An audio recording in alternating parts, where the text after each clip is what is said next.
Hey coaches, if you've ever faced objections from potential or current clients, you know it can sometimes feel like hitting a wall. But here is the truth. Objections are not roadblocks, they're opportunities.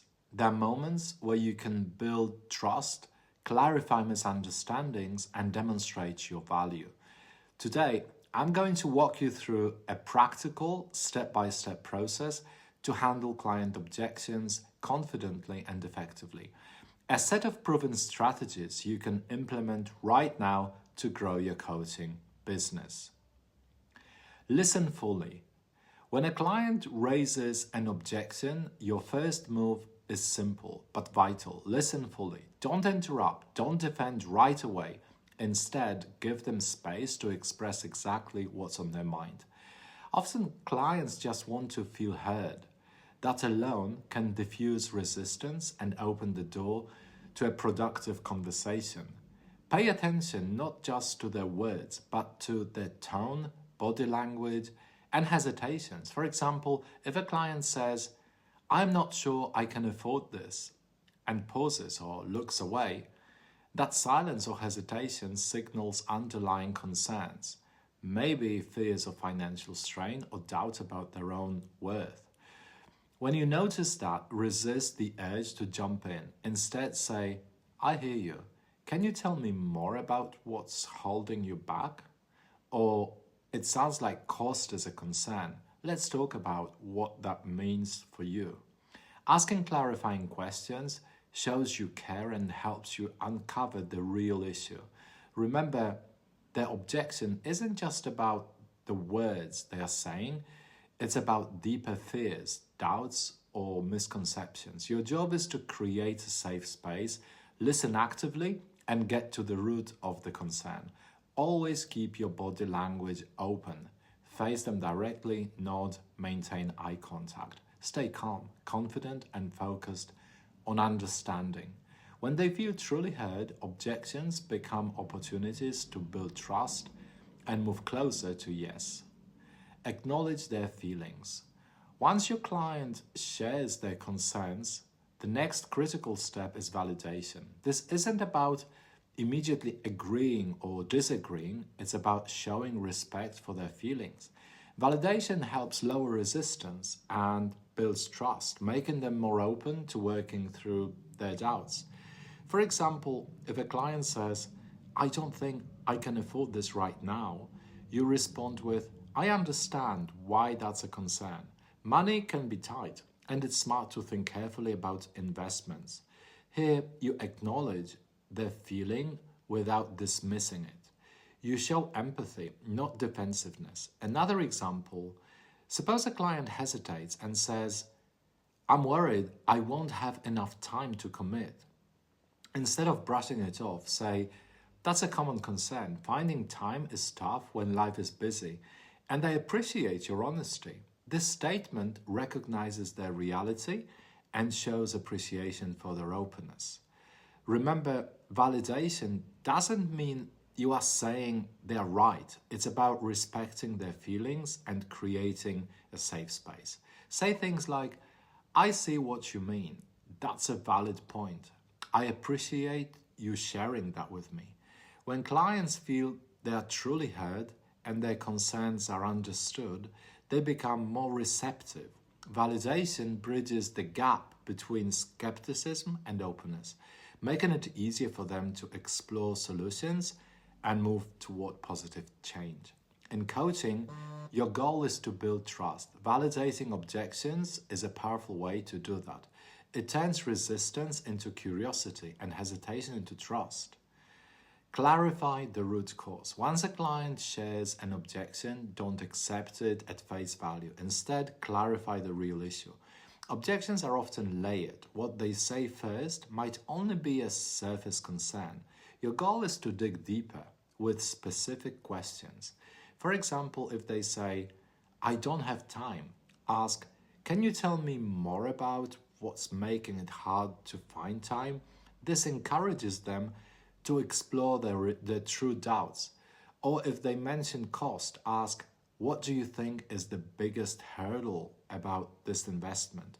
Or is there something specific about the price that worries you?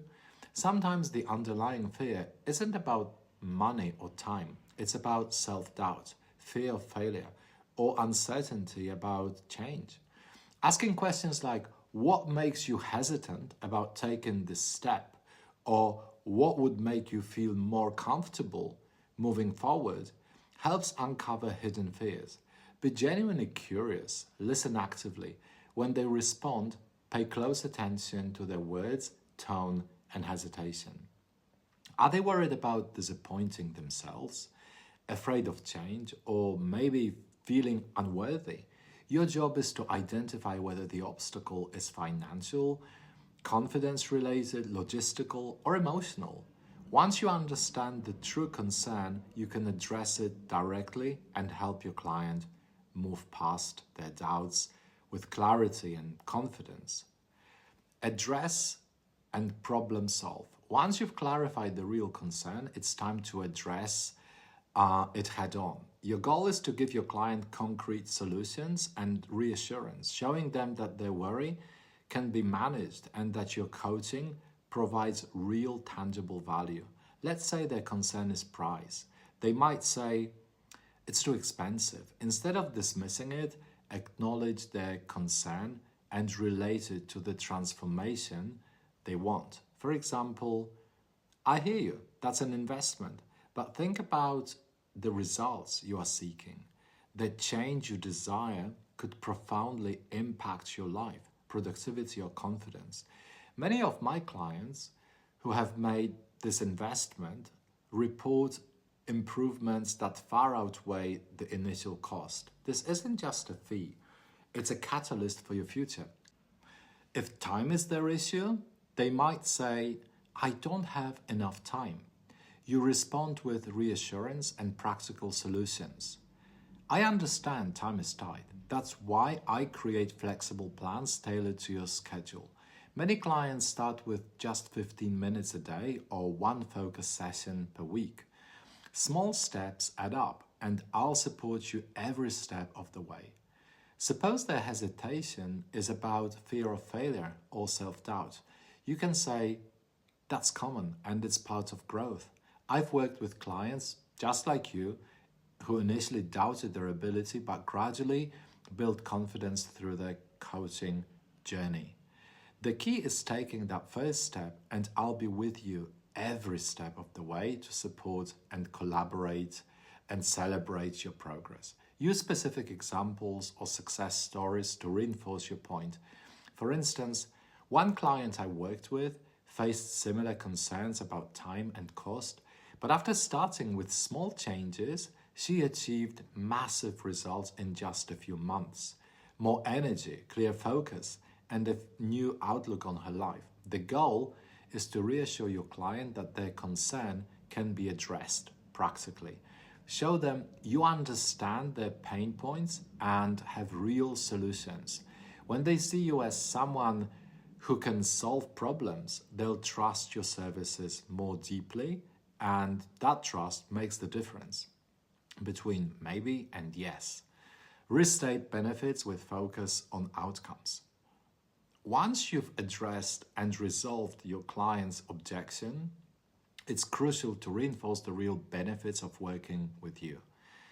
This isn't about listing features of your coaching program. It's about showing how your services will transform their life or business. You want to shift their focus from what's holding them back to what they will gain. Start by reminding them of their main goal or desire. For example, remember your goal is to increase your confidence and land that new job or start your own business. Based on what you've shared, I truly believe that working together can help you reach those goals faster and with more certainty. This statement makes it personal and tailored to their specific ambitions. It demonstrates that you've been listening and that your coaching is a strategic tool for their success. Let's say they've expressed concerns about time. You could say, the real benefit here isn't just learning new skills. It's about reclaiming your time. reducing stress and gaining clarity so you can focus on what really matters. Imagine feeling confident every day, knowing you are making progress. That's what this program is designed to deliver. If their worry is about money, you might say, the investment isn't just about dollars or pounds, it's about unlocking your full potential and creating a life and career you love. Think about the results you want: more confidence, better health, greater success, and realize this coaching helps you get there faster. Use outcome-focused language. Highlight how your coaching helps them overcome specific roadblocks and reach their goals. For example, one client was hesitant about the cost and time, but after working together, she doubled her income in 6 months and finally felt confident pursuing her passion. That's the kind of transformation I want to help you achieve.